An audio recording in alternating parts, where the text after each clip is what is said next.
오늘 그러므로 형제들아 라는 제목으로 은혜 나눌 텐데요. 우리 로마서를 보면서 우리 다시 한번 우리 주님의 음성을 듣는 새벽이 되었으면 좋겠습니다. 그러므로 형제들아, 우리 로마서 12장 1절과 2절 두 말씀을 가지고 은혜 나누겠습니다. 다 같이 읽습니다. 시작. 그러므로 형제들아, 내가 하나님의 모든 자비하심으로 너희를 권하노니 너희 몸을 하나님이 기뻐하시는 거룩한 산제로를 드리라. 이는 너희가 드릴 영적 예배니라. 너희는 이 시대를 손받지 말고 오직 마음을 새롭게 함으로 변화를 받아 하나님의 선하시고 기뻐하시고 온전하신 뜻이 무엇인지 분별하도록 하라. 사랑하는 여러분, 오늘 말씀 안에서 우리가 은혜 나눌 텐데요. 많은 성경 교사들은 로마서를 교리를 1장부터 11장 그리고 적용을 12장 1절 2절이라고 나누고 있습니다. 자, 그러면 우리가 이 교리를 1장부터 12장 11장까지 듣고, 자, 이러므로 너희는 이렇게 살아가라 라고 얘기를 하는 것이죠. 그러면 바울은 이 로마서 11장까지의 교리를 마치고 이제 12장에서 적용을 얘기합니다. 그러므로 형제들아, 너희들은 이렇게 살아라 라고 얘기하는 거죠. 그러면 로마서 12장 1절과 2절 말씀은 로마서의 1장부터 11장의 결론입니다. 바울은 그러므로 라는 이 표현을 사용해서 그 사실을 우리에게 알려주고 있는데요. 그러면 그리고 로마서 12장 1절과 2절 말씀은 그 이후에 나오는 모든 구체적인 행위를, 즉 영적인 원리, 원칙을 중요하게 여기는데요. 그러면 이 본문 말씀에서 이 본문 말씀 이후로 나오는 모든 말씀은 이 로마서 12장 1절 2절의 구체적인 적용을 볼 수 있습니다. 그러면 이 신앙생활의 본질을 한 문장으로 말하면 무엇이라고 생각하십니까? 복음에 대한 응답입니다. 너희들이 이렇게 해서 이렇게 했으니까 그러므로 이제 너희는 이렇게 살아라 라는 복음에 대한 응답이에요. 그러면 1장부터 11장은 우리에게 이런 것들을 가르쳐주고 있어요. 이래라 저래라 이러므로 저러므로. 자, 그러면 그것을 조금 이따 볼 텐데요. 복음의 본질은 영적 타락이라는 열매를 맺을 수밖에 없음을 오늘 이 말씀을 통해서 확인합니다. 자, 그러므로의 이 앞 내용이 이 뒷 내용의 즉 원인이나 근거가 될 때 쓰여 앞뒤 문장을 이어주는 말입니다. 그리고 형제들아 라는 이 구원받은 사람을 부르는 표현인데요. 그 사실을 근거해서 그러므로와 형제들아라고 우리가 묵상을 하고 우리가 교훈을 한번 정리해 보려고 합니다. 자, 그러므로가 앞에 그 내용, 즉 앞에 내용이 뒷 내용을 원인이나 근거 될 때 사용되는 접속사이기에 로마서 12장 이하를 묵상하고 설명할 때 그 근거를 우리는 어디에서? 로마서 1장부터 11장 안에서 찾아야 합니다. 만일 로마서 12장 이하를 설명할 때 그 근거를 어디서? 근거를 로마서 1장에서부터 11장에서 찾지 않으면 그것은 여러분 성경이 말하는 기독교가 아닌 것입니다. 그러면 로마서 1장 11절의 내용은 무엇이었을까요? 우리는 먼저 로마서 11장까지 가기 전, 즉 1장부터 11장에 이야기하는 그 질문에 답을 찾아야 그 답이 근거해서 오늘 우리가 읽은 로마서 12장 이하에 설명되고 있습니다. 자, 로마서 1장 11장을 압축하면 여러분 6가지를 볼 수 있습니다. 그러면 무엇을 얘기하고 있느냐? 첫 번째, 복음입니다. 이 12장까지 오기까지 11장부터, 즉 1장부터 11장은 이야기하는 것은 복음입니다. 두 번째 뭐냐? 복음은 그 아들 예수에 관한 것이다라는 겁니다. 그리고 세 번째 뭡니까? 복음은 하나님께서 하신 일이다라는 겁니다. 내가 무엇을 컨트리뷰트 한 것이 아니라 그 예수에 관한 것이고, 그것은 내가 한 것이 아니라 1장부터 11장 얘기는 하나님께서 하신 일이다. 할렐루야. 그럼 뭘까요? 네 번째는, 그러므로 내 죄가 해결되었다는 것입니다. 그럼 다섯 번째 뭘까요? 복음은 하나님의 사랑입니다. 그러므로 복음에 대한 반응은 무엇이냐? 여러분과 내가 해야 할 걸 단어는 뭡니까? 감사합니다. 로마서 1장부터 그 11장 그 모든 것은 여러분 복음의 이야기를 한 것이고, 그것은 누가? 예수에 관한 이야기고, 누가 했다? 하나님이 한 것이고, 그걸 통해서 내 죄가 사함받았고, 하나님은 사랑, 그리고 감사는 우리의 리스폰이라는 것입니다. 그러므로 너희 형제들아, 너희는 이렇게 살아라 한 것이 여러분 바로 12장 1절부터 2절이고 그 다음부터 내려오는 이야기입니다. 그러면 did I contribute? 내가 한 것이 무엇입니까? 아무것도 없이 하나님께서 우리를 사랑하사 1장부터 11장 설명을 하고 그 복음에 대한 얘기를 하면서, 그러므로 형제들아 너희들은 이렇게 살아라 하는 것이 오늘 본문 이야기입니다. 할렐루야. 결국 로마서 12장 이하는 복음을 삶의 현장에서, 교회에서만이 아니라 여러분의 가정, 여러분이 만나는 그 모든 테두리의 그 삶에서 적용하라 라는 것이었습니다. 그것을 성경은 복음에 합당한 열매라는 거죠. 우리가 이 바울이 로마서 12장 이하에 말하는 것을 삶의 현장에서 다시 한번 실천을 할 때 그 뿌리가 복음이어야 한다는 거예요. 만일 여러분 우리가 하는 일이 복음에 대한 반응, 복음이라는 뿌리에서 맺힌 것이 아니라면 그것은 기독교가 아니라는 거예요. 그러면 우리가 하는 이 신앙생활이 복음에 대한 반응이요, 열매가 아니라면 여러분 그것은 신앙생활이 아니라 하나님과의 거래가 되는 거예요. 내가 이거 할게, 이거 주세요. 근데 이 거래하는 사람들이 교회에 너무나 많이 있습니다. 저도 별 다르지 않습니다. 그러나 오늘 이 말씀을 통해서 하나님과 거래하는, 내가 이렇게 하면 내가 하나님께 이렇게 봉사하겠습니다 하지 않는 우리 모두가 되기를 축복합니다. 다른 표현으로 말하면 여러분, 복음에 대한 감사로 어떤 일을 하지 않으면 내 행위를 통해서 하나님으로부터 무엇인가를 얻어내려고 하는 일이 되기 때문입니다.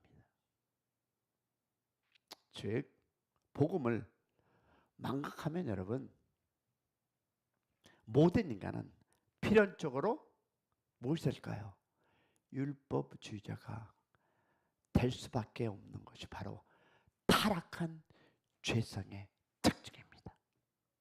바울은 로마서 12장을 형제들이라고 부르면서 시작합니다. 즉 신약 성경에서 형제들아라는 단어는 뭡니까? 구원받은 누구? 하나님의 자녀임을 의미합니다. 맞습니까? 그러면 이 사실은 다음과 같은 사실을 우리에게 보여주고 있는데요. 로마서 12장 이하의 행위는 우리가 구원을 받기 위해서 하는 행위가 아니라 구원 받았기 때문에 해야 할 행위인 것을 믿으시기를 소망합니다. 즉 로마서 12장 이하의 행위와 열매는 구원의 조건이 아니라 구원의 fruit, 열매입니다. 할렐루야. 근데 여러분 오늘날 많은 교회, 오늘날 교회가 만난 문제의 본질이 무엇일까요? 우리는 그 문제의 원인을 그러므로 형제들아 에서 찾을 수 있고, 문제의 원인을 여기서 찾을 때에 문제 해결책도 여기서 찾을 수 있습니다. 그러면 그 문제의 원인이 무엇일까요? 그것은요 간단합니다. 복음의 망각 그리고 변질입니다. 너무 많은 교회들이 무엇인가를 함으로써 너희들이 이런 것이 받을 수 있어 등등, 여러분 이 변질적인 설교가 나가기 때문에 우리는 자유의 선택이 없는 것 같은 신앙생활을 하고 있습니다. 다시 말하면 우리의 신앙생활에서 복음의 뿌리를 둔 열매가 아니라는 거죠. 그러면 자, 문제 해결책이 무엇일까요? 우리 다 아는 이야기 단어일 거예요. 복음의 회복입니다. 우리가 복음의 회복, 그 감사함을 교회의 강대상에서 선포돼야 되는데 그 율법주의적인 것이 너무 선포되다 보니까 자유 없는 죄인 같은 그런 신앙생활을 하고 있지 않은가. 내가 무엇을, 즉 로마서 1장 11절에서 이 예수님이 하셨고 내가 한 것이 아무것도 없는데 꼭 내가 무엇을 한 것 같이 강단에서 선포되고 우리 그렇게 가르치니까 자유 없는, 내가 무엇을 한 것 같은 그런 복음이 선포되고 있지 않은가 생각해 보았습니다. 여러분, 복음에 근거를 두지 않은 행위는 결국 우리를 여러분 율법주의자로 되게 만듭니다. 즉 영적 타락으로 인도함을 잊어먹는 거예요. 그럼 우리가 율법주의자가 되지 않기 위해서 어떤 결단을 오늘 해야 할까요? 하나님께 사로잡힌 사람, 즉 그 뒤를 쫓는 사람이 되어야 합니다. 여러분 우리 이리 찬양하죠. 주님 뜻대로 살기로 했네. 주님 대로 살기로 했는데 뒤돌아보지 않겠네. 그런데 이 복음이 어떻게 변질되니까 주님 뜻대로 살기로 했네, 주님 뜻대로 살기로 했네, 우리가 찬양하면서 그 율법에 매여서 하나님을 따르지 않고 사로잡힌 사람으로 살아가지 않고 있지는 않는가요? 즉 여러분, 하나님께 사로잡혔다는 말과 하나님의 뜻을 쫓겠다는 말은 그 의미가 같습니다. 할렐루야. 그렇다면 하나님께 사로잡혔다는 말의 진정한 의미는 뭡니까? 나를 향한 하나님의 뜻을 발견하고 그 뜻을 이루기 위해서 헌신한다는 것을 의미합니다. 근데 지금은 교회가 헌신이 거의 사라졌어요. 나만, 우리가 아닌 나만 잘 챙기면 되지.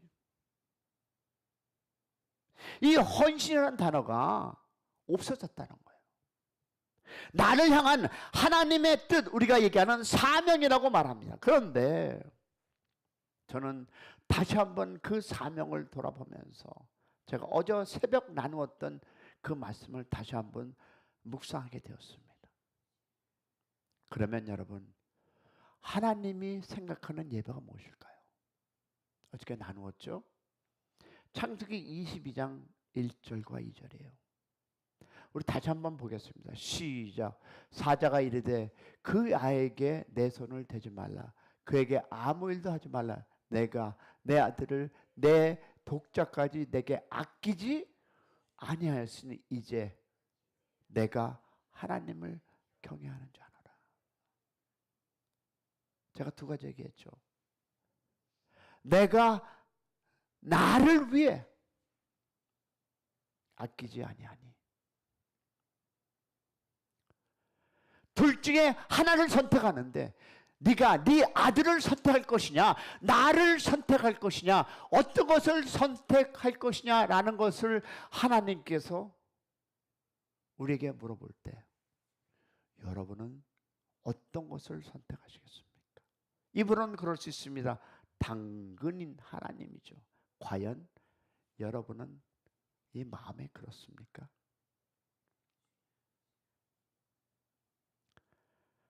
내가 나를 아끼지 않았다. 그리고 내가 나를 경외하는구나라는. 자, 그러면 이 신약에서 이런 삶을 산 사람이 바로 바울입니다. 바울은 다메섹 도상에서 주님을 만난 후에 자신을 향한 하나님의 뜻을 발견하고 그 일에 집중하며 헌신했습니다. 즉 바울은 자신을 향한 하나님의 뜻이 이방인에게 복음을 전하는 이름을 발견하고 그 일에 헌신하는 삶을 살았습니다. 오늘 똑같이 여러분이 예수를 만나고 그 예수 하나님께서는 우리에게 너는 무엇을 헌신할 것이냐, 너를 위해 살 것이냐, 나를 위해 살 것이냐, 하나님의 복음을 위해 살 것이냐, 너의 인생의 필요함을 위해 살 것이냐, 분명히 우리에게 물어볼 텐데 여러분은 무슨 대답을 하고 헌신하시겠습니까? 혹시 하나님의 뜻을 말씀 안에 발견하셨습니까? 그리고 그 하나님의 뜻에 헌신하고 계십니까? 사랑하는 여러분, 하나님 곁에서 경쟁될 만한 모든 것이 여러분 우상인지 아십니까?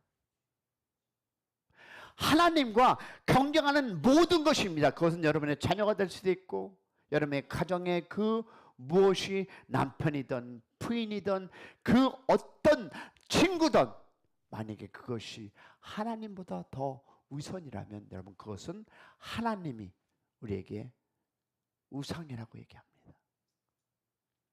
나름대로 신앙생활을 하면서도 얼마든지 우상을 섬길 수 있다라는 것은 우리 모두 알고 있습니다. 그렇다면 우리는 여러분 매 순간, 다시 한번 제가 어저께 새벽에도 얘기했지만 매 순간, every second of your life, 매 초마다 스스로에게 지금 나에게 있어서 하나님이, 즉 하나님과 경쟁하는 것이 무엇인가를 끊임없이 묻고 진실하게 대답하는 우리 모두가 되는 오늘 하루가 되기를 축복합니다.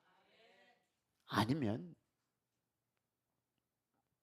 혹시 마귀의 율무에 걸려 마귀에게 지배를 받고 있을 수 있다는 것을 꼭 기억하시는 여러분의 아침 되기를 소망합니다. 우리 기도할 때 정말 나는 무엇을, 내가 내 인생에서 어떤 것을 우선으로, 하나님이냐 아니면 나 편리인가? 여러분, 예수만이 희망이고 예수가 정답이고 예수가 해결임을 믿으시기를 축복합니다. 우리 한번 결단하는 시간 갖기 원합니다. 내가 나를 아끼지 않았으니 이제야 네가 나를 경외하는지 알겠다라는 음성 들으시고 돌아가는 우리 모두, 이제 내일 주일 예배입니다. 사랑하는 여러분, 제1 예배를 준비하시기 바랍니다. 마음으로 기도하시고 우리의 그 모든 헛된 것을 버리고 이 교회가 교회다운 교회가 될 수 있도록 우리 교회가 되기를 소망합니다. 우리 주여 한번 부르고 나갑니다. 주여!